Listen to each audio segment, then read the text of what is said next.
Hey, look, the end could be near with the Tax Cuts and Jobs Act of 2017. Now, current tax rate environment is one of the lowest in history, but that is set to expire at the end of 2025 unless Congress extends it. And if they don't extend it, then tax rates will revert back to what they were previously. So, who knows in this political environment if it will be extended? For example, let's look at the current tax rates and what they will revert back to.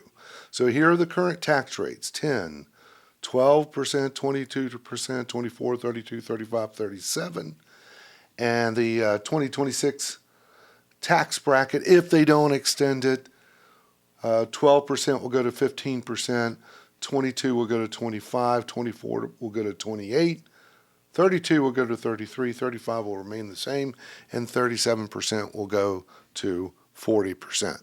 Now, your actual tax rate will be dependent on what your income is. Now, the actual tax rates, they don't change from year to year, but the income range does. They adjust it each year for inflation. So here is what the projected tax rates would look like if they do extend the Tax Cuts and Jobs Act versus if tax rates revert back to what they were.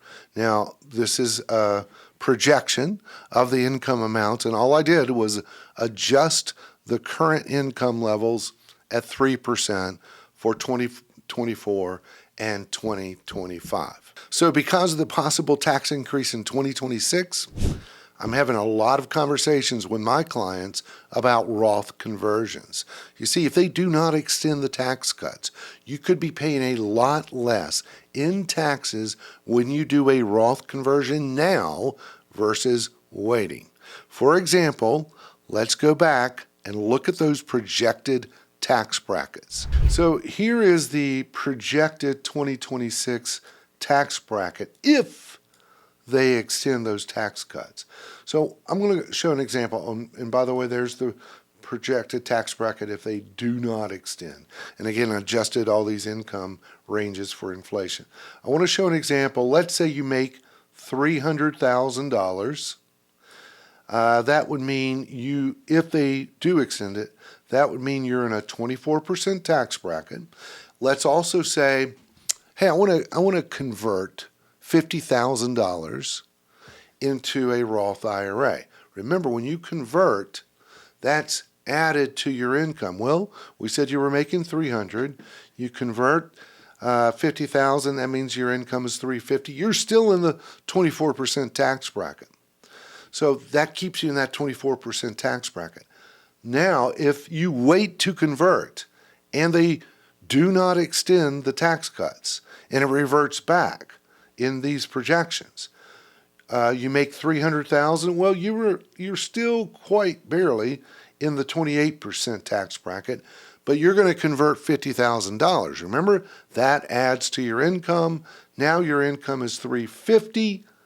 Guess what? That puts you in the 33% tax bracket. So by waiting, if they do not extend it, then that went from 24% tax to 33% tax. That's a 9% increase. So by waiting and they do not extend and you convert later, in this example, $50,000 could cost of a conversion, that could cost you an additional $4,500 in taxes. So what I'm saying is Roth conversions, they're on sale, but that sale could end by the end of 2025. And even if they extend the current tax rate, look, I can't see a situation where taxes would go any lower in the future. If anything, because of the massive debt we have in this country, eventually taxes will probably increase. Now, there are some considerations regarding Roth conversions. For example, each conversion carries its own 5-year rule. You would have to wait 5 years or 59 and a half, whichever is later, before you can access the growth portion without a penalty or taxes. And by the way, I'm going to leave a link up there to a video regarding the 5-year rule you may want to look at. Oh, by the way, you may want to go ahead and subscribe to this channel, give this video a thumbs up. I post a lot of content about Roth conversions and retirement planning.